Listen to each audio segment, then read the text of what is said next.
وہ علم جو کتاب میں نہیں، وہ صرف جنون سے ملتا ہے، نظر سے ملتا ہے، نصیب سے ملتا ہے۔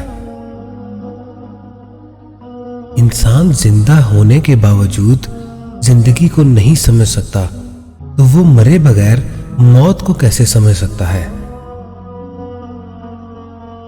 اللہ سے دعا کرنی چاہیے کہ وہ ہمیں ہماری دعاؤں کی افادیت سے مایوس نہ ہونے دے۔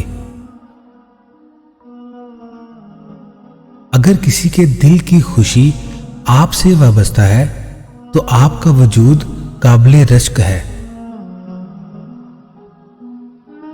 دعا یہ مانگنی چاہیے کہ اتنا کرم نہ ہو کہ ہم اس کی یاد سے غافل ہو جائیں، اور اتنا ستم نہ ہو کہ ہم اس کی رحمت سے مایوس ہو جائیں۔ یہ عین ممکن ہے کہ آدمی کے پاس مال نہ ہو اور وہ خوشحال ہو، یہ بھی ممکن ہے کہ اس کے پاس مال ہو اور وہ بدحال ہو۔ برے کے ساتھ محبت سے پیش آؤ تو اس کا عمل خود بخود بدلنا شروع ہو جائے گا اور پھر اللہ کی رحمت ہو جائے گی۔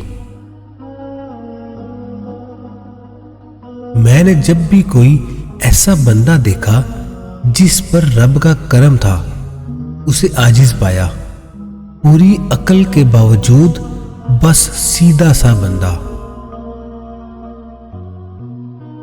اللہ سے وہ چیز مانگے جو اللہ کی راہ میں خرچ کرتے وقت دقت نہ ہو۔